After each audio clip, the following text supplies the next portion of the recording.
আসসালামু আলাইকুম গাইজ, আশা করি সবাই ভালো আছেন। কালকে আমরা হাসির মট ক্যাফে পরিবার থেকে চিন্তা ভাবনা করে দেখলাম যে রমজান মাসে একটা একটা ফ্যামিলিকে কি দেওয়ান যায়, গরিব ফ্যামিলিকে, অসহায় ফ্যামিলিকে।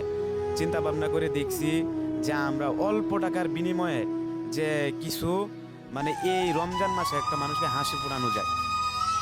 ঠিক না চাচা? একটা মানুষকে হাসি ফোটানো যায়। এই যে আজকে আমরা বাজার বাজার করলাম, অল্প টাকার বাজার করলাম। এই যে দেখেন ভাই, এই বাজারগুলা করছি, এই বাজার আমরা যাইতেছি কিলা। আপনারাও যদি এই আমাদের মাধ্যমে সাহায্য সহযোগিতা করেন, কেউ এর ব্যবসা আছে, ব্যবসা বাণিজ্য আছে, অনেকেই যে টাকা মানে দিতে চায় কিন্তু দিতে পারে না। আমাদের মাধ্যমে প্রবাসী ভাইয়েরা আছে, আমাদের আমাদের মাধ্যমে আপনারা যদি দিতে চান আমাদের সাথে যোগাযোগ করেন।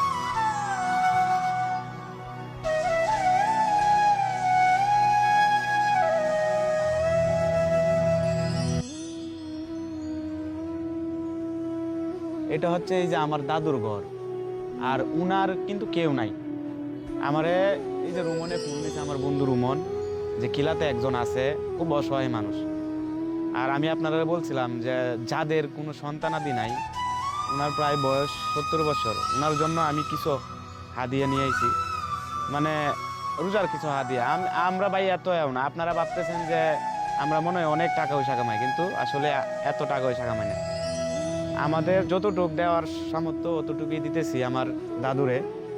দাদু, আপনি খুশি আছেন? খুশি। আপনারা দিয়ে কিন্তু আমরা শুরু করতেছি, বুঝছেন? আমার জন্য দোয়া করেন। দাদু, এডিফাই কেমন লাগতেছে আপনার? মানে কেমন লাগতেছে যে আপনার অনুভবটা কেমন লাগতেছে রে? আপনার কেমন অনুভব করতেছে দাদু এডিফাই?